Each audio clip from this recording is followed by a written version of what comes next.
आप देख रहे हैं हिंडनबर्ग, सेबी, अदानी, यही सब पे ज्यादा चर्चा हो रही है। और देखिए, सेबी के चेयरमैन ने कल क्लैरिफिकेशन दे दिया है, प्रेस कॉन्फ्रेंस कर दिया है, मैटर खत्म हो गया है। जी हाँ दोस्तों, मैटर तो खत्म हो गया है, लेकिन इस चीज को समझिए कि आप हिंडनबर्ग को समझिए। हिंडनबर्ग जो है एक छोटी सी रिसर्च एजेंसी है जो कि शॉर्ट सेलिंग करती है। पूरा आर्टिकल्स आपको यही देखने के लिए मिलेगा।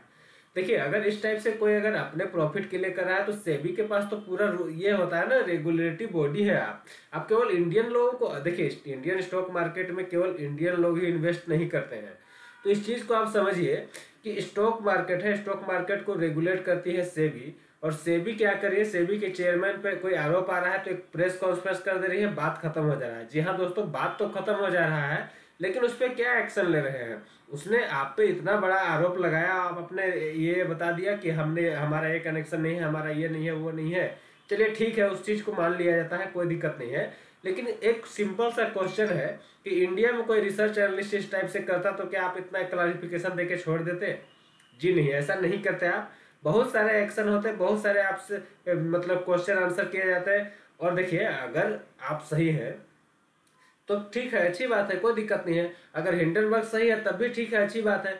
लेकिन दोनों ऐसे दूर दूर से बातें कर रहे हैं कि आप ऐसे हैं तो आप ऐसे हैं। ऐसे में इन्वेस्टर्स का क्या प्रॉब्लम होता है, ये तो आपका सेबी क्या है, रेगुलेट करती है ना, पूरे सिस्टम को रेगुलेट करती है। तो सेबी के चेयरमैन ने जो इस टाइप का जो बयान दिया वो संतोषजनक तो नहीं है। और हिंडनबर्ग का तो जो आरोप है वो भी संतोषजनक नहीं है। तो अगर हिंडनबर्ग, देखिए हिंडनबर्ग क्या है, एक शॉर्ट सेलर है, एक छोटी सी कंपनी है। बताया जाता है कि 5 से 7 लोगों का, मैक्सिमम 10 लोगों का कंपनी है। आप उस पर आरोप लगाइए, आप डायरेक्टली इंटरनेशनल कोर्ट्स वगैरह जाइए, उन पे जो भी है पिछले 18 महीने से ये सब चीजें चल रही है। तो डायरेक्टली आप उस उन पे केस भी कर सकते हैं ना। बहुत सारे रूल्स होते हैं, उसको आप फॉलो करके उस पर अगर आप काम करेंगे तो हो सकता है कि दूसरा रिजल्ट मिले। लेकिन आपका क्या है, सेबी क्या है, सेबी लोगों के, यहाँ के लोगों के लिए तो काफी ये करेगी कि ये ऐसे कर रहे हैं, ये आप गलत कर रहे हैं, ऐसे सही कर रहे हैं। उसने भी जो रिपोर्ट निकाला, अगर वो गलत कह रहा है, आप पे गलत आरोप उसने लगाया, तो आपको प्रेस कॉन्फ्रेंस तो ठीक है, क्लैरिफिकेशन ठीक है, लेकिन उस पर आप कार्रवाई कीजिए ना। इस पे एक भी कार्रवाई क्यों नहीं हो रही? इससे पहले भी सेबी ने ये कहा था कि किस दिनों के अंदर में कार्रवाई होगी। कहाँ पे कार्रवाई हुई, क्या कार्रवाई हो रही है? तो देखिए, ये सब चीजें जो है ना, एक कॉर्पोरेट गवर्नेंस को थोड़ा सा सही से नहीं बताता है। और इन्वेस्टर में इसमें देखिए, अब बात करें कि मार्केट क्यों नहीं गिर रहा है, आप इस चीज को समझिए। मार्केट क्यों नहीं गिर रहा है इसका भी मैं आपको एक्सप्लेनेशन यहाँ पे दूंगा। लेकिन इससे पहले आप समझिए कि ये सब चीजें जो है ये क्या सही है?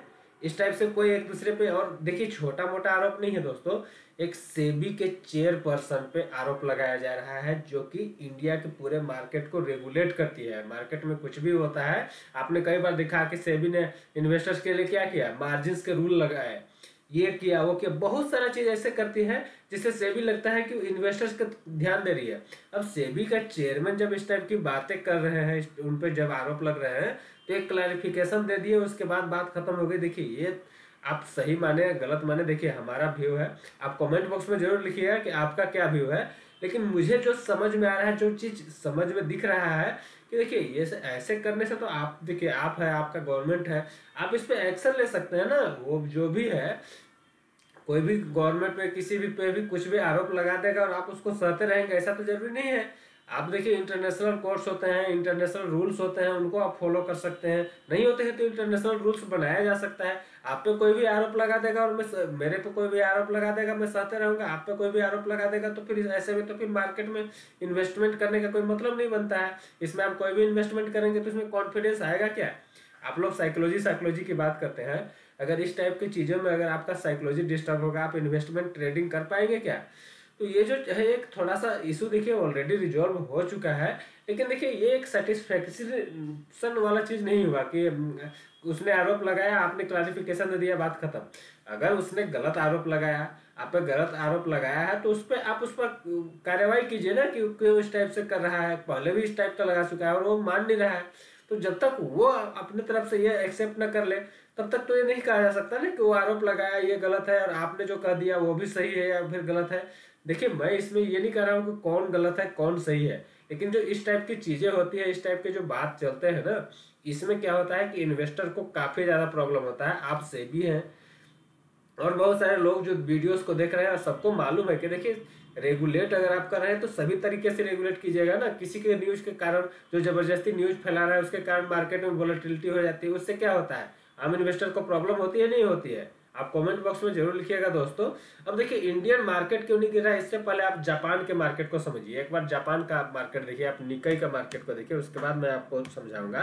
देखिए जब मार्केट का एक ट्रेंड को समझिएगा दोस्तों, मार्केट अगर कोई स्पेशल ट्रेंड में है, स्ट्रॉन्ग मोमेंटम में है, जब स्ट्रॉन्ग मोमेंटम में होता है मार्केट, तो उसमें क्या होता है उसको आप समझिएगा एक बार।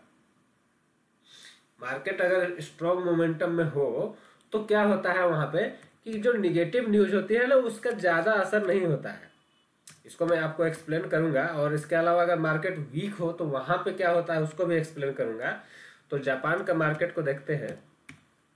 जापान का मार्केट निकाई, निकाई का चार्ट हम यहाँ पे निकाल लेते हैं। निकाई 225 ये रहा आपका। ये देखिए इसमें वोलेटिलिटी देखिए, इसमें एक निगेटिव न्यूज आया, इसको आप समझिएगा दोस्तों। निकाई क्या था, ट्रेड कर रहा था 42,000 के ऊपर। उसके बाद से इसने क्या फॉल दिखाया, इसने ये आपका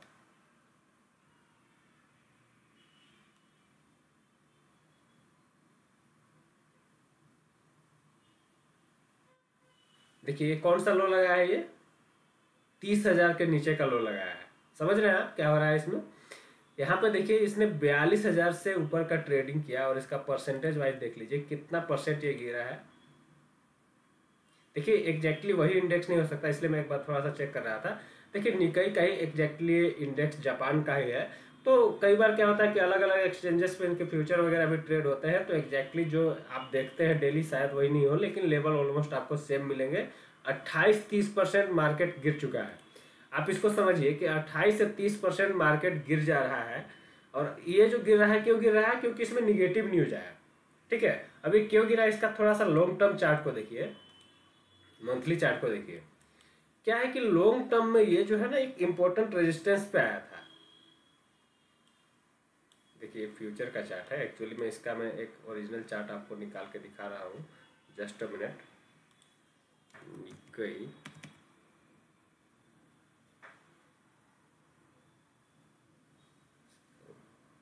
इंडेक्स,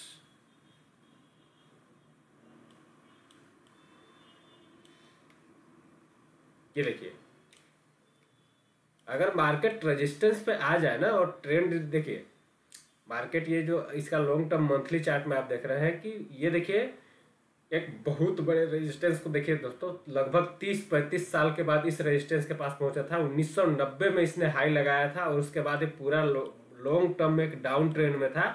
उसके बाद वापस एक रेजिस्टेंस पे आया, तो यहाँ से देखिए सेल ऑफ बनता है, न्यूज आया सेल ऑफ आ गया। तो क्या होता है कि मार्केट का जो स्ट्रक्चर होता है, लगातार अगर अप ट्रेंड में है तो अप ट्रेंड को कंटिन्यू करता है जब तक कि उसमें कोई इस टाइप का अग्रेसिव सेलिंग आना स्टार्ट ना हो जाए। और वो सब जो सेलिंग होता है वो सब जो होता है, इससे पहले भी देखिए जापान में कई बार पॉजिटिव न्यूज भी आया होगा। तो इसका मतलब तो ये नहीं है कि इसने ऑल टाइम हाई ब्रेक करके निकल गया। तो देखिए मार्केट का स्ट्रक्चर होता है, यही चीज़ अगर आप निफ्टी में देखेंगे, निफ्टी का अगर आप देखिएगा, निफ्टी सेंसेक्स जो भी आप देखते हैं चार्ट, इसको देखिएगा तो इसका जो है ट्रेंड स्ट्रॉन्ग बुलिश है। स्ट्रॉन्ग बुलिश में क्या होता है कि निगेटिव न्यूज का कम इफेक्ट होता है। आप देख रहे हैं लॉन्ग टर्म में क्या है, मार्केट कंप्लीटली ऊपर की तरफ ही जा रहा है।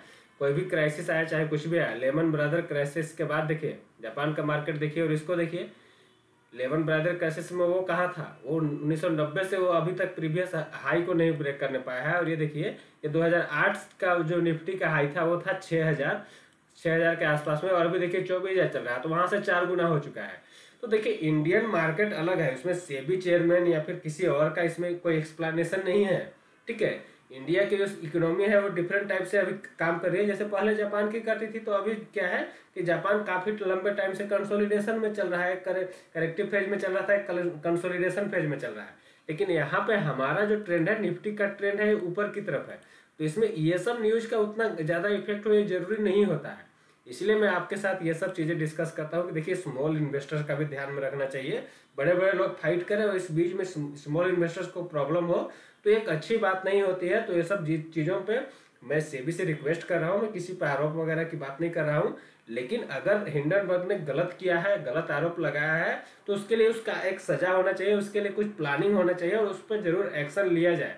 क्योंकि कोई भी कुछ भी बोल देगा और ऐसे में तो मार्केट में वोलेटिलिटी होगी, इसमें ट्रेडर परेशान होगा। लेकिन इसमें क्या है, ट्रेडर इन्वेस्टर सब परेशान होंगे। तो ये सब चीज़ें नहीं होना चाहिए। बाकी कुछ भी अगर मैंने गलत या सही बोला है तो कमेंट बॉक्स में लिखिए, मैं जरूर उसको सुधारने की कोशिश करूंगा। लेकिन मुझे इन्वेस्टर का पॉइंट ऑफ व्यू समझ में आया कि अगर कोई गलत कर रहा है तो इंटरनेशनल हो या नेशनल हो, सजा सबको मिलती है, तो उसके हिसाब से प्लानिंग होना चाहिए।